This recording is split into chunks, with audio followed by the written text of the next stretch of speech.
नमस्कार दोस्तों, आशा की पाठशाला में आप सभी का स्वागत है। आज मैं आप सबके सामने एक ऐसी कहानी लेकर के आई हूँ जिसको सुन करके आप सभी को बहुत अच्छा लगेगा। उम्मीद करती हूँ ये कहानी आप सब ज़रूर सुनेंगे। कहानी का शीर्षक है क्या निराश हुआ जाए। मेरा मन कभी कभी बैठ जाता है समाचार पत्रों में ठगी, डकैती, चोरी, तस्करी और भ्रष्टाचार के समाचार भरे रहते हैं। आरोप प्रत्यारोप का कुछ ऐसा वातावरण बन गया है कि लगता है देश में कोई ईमानदार आदमी ही नहीं रह गया है। हर व्यक्ति संदेह की दृष्टि से देखा जा रहा है। जो जितने ही ऊंचे पद पर है उनमें उतने ही अधिक दोष दिखाए जाते हैं। एक बहुत बड़े आदमी ने मुझसे एक बार कहा था कि इस समय सुखी वही है जो कुछ नहीं करता। जो कुछ भी करेगा उसमें लोग दोष खोजने लगेंगे। उनके सारे गुण भुला दिए जाएंगे और दोषों को बढ़ा चढ़ाकर दिखाया जाने लगेगा। दोष किसमें नहीं होते। यही कारण है कि हर आदमी दोषी अधिक दिख रहा है, गुणी कम या बिल्कुल ही नहीं। स्थिति अगर ऐसी है तो निश्चय ही चिंता का विषय है। क्या यही भारतवर्ष है जिसका सपना तिलक और गांधी ने देखा था? रविंद्रनाथ ठाकुर और मदन मोहन मालवीय का महान संस्कृति सभ्य भारतवर्ष किस अतीत के गहर में डूब गया। आर्य और द्रविड़, हिंदू और मुसलमान, यूरोपीय और भारतीय आदर्शों की मिलन भूमि मानव महासमुद्र क्या सूख ही गया। मेरा मन कहता है ऐसा हो नहीं सकता। हमारे महान मनीषियों के सपनों का भारत है और रहेगा। यह सही है कि कुछ दिनों में ऐसा माहौल बना है कि ईमानदारी से मेहनत करके जीविका चलाने वाले निरीह और भोले भाले श्रमजीवी पिस रहे हैं और झूठ तथा फरेब का रोजगार करने वाले फल फूल रहे हैं। ईमानदारी को मूर्खता का पर्याय समझा जाने लगा है। सच्चाई केवल भीरू और बेबस लोगों के हिस्से में पड़ी है।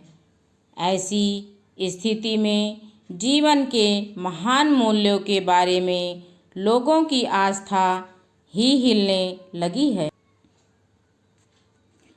भारतवर्ष ने कभी भी भौतिक वस्तुओं के संग्रह को बहुत अधिक महत्व नहीं दिया है। उनकी दृष्टि से मनुष्य के भीतर जो महान आंतरिक गुण स्थिर भाव से बैठा हुआ है वही चरम और परम है। लोभ, मोह, काम, क्रोध आदि विचार मनुष्य में स्वाभाविक रूप से विद्यमान रहते हैं, पर उन्हें प्रधान शक्ति मान लेना और अपने मन तथा बुद्धि को उन्हीं के इशारे पर छोड़ देना बहुत बुरा आचरण है। भारतवर्ष ने कभी भी उन्हें उचित नहीं माना। उन्हें सदा संयम के बंधन में से बांधकर रखने का प्रयत्न किया है, परंतु भूख की उपेक्षा नहीं की जा सकती। बीमार के लिए दवा की उपेक्षा नहीं की जा सकती। गुमराह को ठीक रास्ते पर ले जाने के उपायों की उपेक्षा नहीं की जा सकती। हुआ यह है कि इस देश के कोटि कोटि दरिद्र जनों की हीन अवस्था को दूर करने के लिए ऐसे अनेक कायदे कानून बनाए गए हैं जो कृषि, उद्योग, वाणिज्य, शिक्षा और स्वास्थ्य की स्थिति को अधिक उन्नत और सुचारू बनाने के लक्ष्य से प्रेरित हैं। परंतु जिन लोगों को इन कार्यों में लगना है, उनका मन सब समय पवित्र नहीं होता। प्रायः वही लक्ष्य को भूल जाते हैं और अपने ही सुख सुविधा की ओर ज़्यादा ध्यान देने लगते हैं। भारतवर्ष सदा कानून को धर्म के रूप में देखता आ रहा है। आज एकाएक कानून और धर्म में अंतर कर दिया गया है। धर्म को धोखा नहीं दिया जा सकता, कानून को दिया जा सकता है। यही कारण है कि जो लोग धर्म भीरू हैं, वह कानून की त्रुटियों से लाभ उठाने में संकोच नहीं करते। इस बात के पर्याप्त प्रमाण खोजे जा सकते हैं कि समाज के ऊपरी वर्ग में चाहे जो भी होता रहा हो, भीतर भीतर भारतवर्ष अब भी यह अनुभव कर रहा है कि धर्म कानून से बड़ी चीज़ है। अब भी सेवा, ईमानदारी, सच्चाई और आध्यात्मिकता के मूल्य बने हुए हैं। वह दब अवश्य गए हैं, लेकिन नष्ट नहीं हुए हैं। आज भी वह मनुष्य से प्रेम करता है, महिलाओं का सम्मान करता है, झूठ और चोरी को गलत समझता है, दूसरे को पीड़ा पहुंचाने को पाप समझता है। हर आदमी अपने व्यक्तिगत जीवन में इस बात का अनुभव करता है। समाचार पत्रों में जो भ्रष्टाचार के प्रति इतना आक्रोश है, वह यही साबित करता है कि हम ऐसी चीज़ों को गलत समझते हैं और समाज में उन तत्वों की प्रतिष्ठा को कम करना चाहते हैं जो गलत तरीके से धन या मान संग्रह करते हैं। दोषों का पर्दाफाश करना बुरी बात नहीं है। बुराई यह मालूम होती है कि किसी के आचरण के गलत पक्ष को उद्घाटित करके उसमें रस लिया जाता है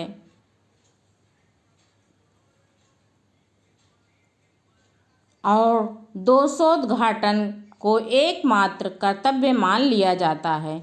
बुराई में रस लेना बुरी बात है, अच्छाई में उतना ही रस लेकर उजागर ना करना और भी बुरी बात है। सैकड़ों घटनाएं ऐसी घटती हैं जिन्हें उजागर करने से लोग चित्त में अच्छाई के प्रति अच्छी भावना जगती है। एक बार स्टेशन पर टिकट लेते हुए गलती से मैंने 10 के बजाय 100 रुपये का नोट दिया और मैं जल्दी जल्दी गाड़ी में आकर बैठ गया। थोड़ी देर में टिकट बाबू उन दिनों के सेकंड क्लास के डिब्बे में हर आदमी का चेहरा पहचानता हुआ उपस्थित हुआ। उसने मुझे पहचान लिया और बड़ी विनम्रता के साथ मेरे हाथ में 90 रुपये रख दिए और बोला, यह बहुत गलती हो गई थी। आपने भी नहीं देखा, मैंने भी नहीं देखा। उसके चेहरे पर विचित्र संतोष की गरिमा थी। मैं चकित रह गया। कैसे कहूँ कि दुनिया से सच्चाई और ईमानदारी लुप्त हो गई है। वैसी अनेक अवांछित घटनाएं भी हुई हैं, परंतु यह एक घटना ठगी और वंचना की अनेक घटनाओं से अधिक शक्तिशाली है। एक बार मैं बस में यात्रा कर रहा था। मेरे साथ मेरी पत्नी और 3 बच्चे भी थे। बस में कुछ खराबी थी, रुक रुक कर चलती थी। गंतव्य से कोई 8 किलोमीटर पहले ही एक निर्जन सुनसान स्थान में बस ने जवाब दे दिया। रात के कोई 10 बजे होंगे। बस में यात्री घबरा गए। कंडक्टर उतर गया और एक साइकिल लेकर चलता बना। लोगों को संदेह हो गया कि हमें धोखा दिया जा रहा है। बस में बैठे लोगों ने तरह तरह की बातें शुरू कर दी। किसी ने कहा, यहाँ डकैती होती है। 2 दिन पहले इसी तरह एक बस को लूटा गया था। परिवार सहित अकेला मैं ही था। बच्चे पानी पानी चिल्ला रहे थे। पानी का कहीं ठिकाना न था। ऊपर से आदमियों का डर समा गया था। कुछ नौजवानों ने ड्राइवर को पकड़कर मारने पीटने का हिसाब बनाया। ड्राइवर के चेहरे पर हवाइयाँ उड़ने लगीं। लोगों ने उसे पकड़ लिया। वह बड़े कातर ढंग से मेरी ओर देखने लगा और बोला, हम लोग बस का कोई उपाय कर रहे हैं, बचाइए, ये लोग मारेंगे। डर तो मेरे मन में था, पर उसकी कातर मुद्रा देखकर मैंने यात्रियों को समझाया कि मारना ठीक नहीं है, परंतु यात्री इतने घबरा गए कि मेरी बात सुनने को तैयार नहीं हुए। कहने लगे, इसकी बातों में मत आइए, धोखा दे रहा है। कंडक्टर को पहले ही डाकुओं के यहाँ भेज दिया है।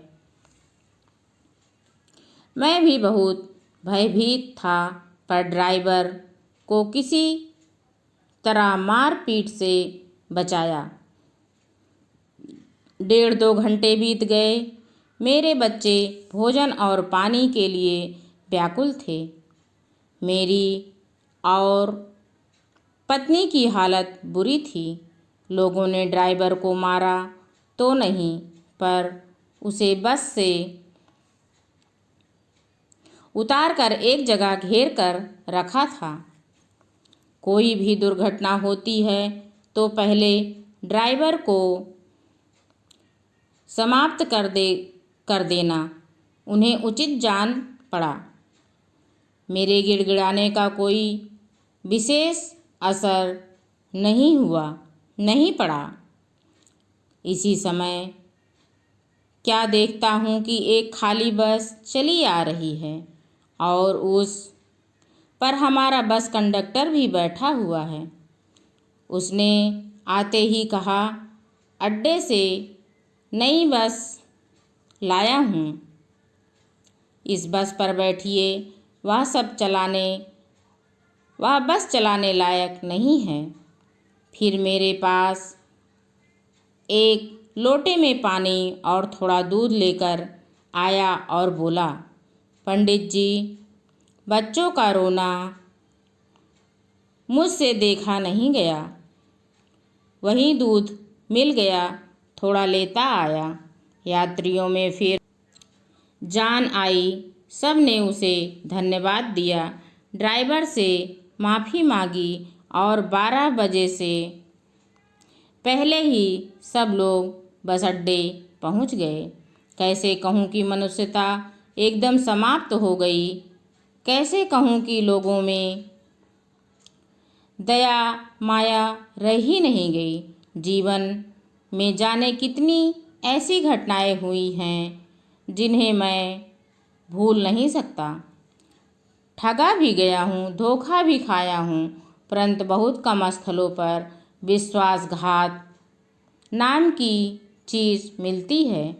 केवल उन्हीं बातों का हिसाब रखो जिनमें धोखा खाया है तो जीवन कष्टकर हो जाएगा, परंतु ऐसी घटनाएं भी बहुत कम नहीं हैं जब लोगों ने अकारण सहायता की है, निराश मन को ढाढ़स दिया है और हिम्मत बधाई है। कविवर रविन्द्रनाथ ठाकुर ने अपने प्रार्थना गीत में भगवान से प्रार्थना की थी कि संसार में केवल नुकसान ही उठाना पड़े, धोखा ही खाना पड़े, तो ऐसे अवसरों पर भी हे प्रभु मुझे ऐसी शक्ति दो कि मैं तुम्हारे ऊपर संदेह ना करूं। मनुष्य की बनाई विधियां गलत नतीजे तक पहुंच रही हैं तो इन्हें बदलना होगा। वस्तुतः आए दिन इन्हें बदला ही जा रहा है, लेकिन अब भी आशा की ज्योति बुझी नहीं है। महान भारतवर्ष को पाने की संभावना बनी हुई है, बनी रहेगी। मेरे मन निराश होने की ज़रूरत नहीं है। धन्यवाद।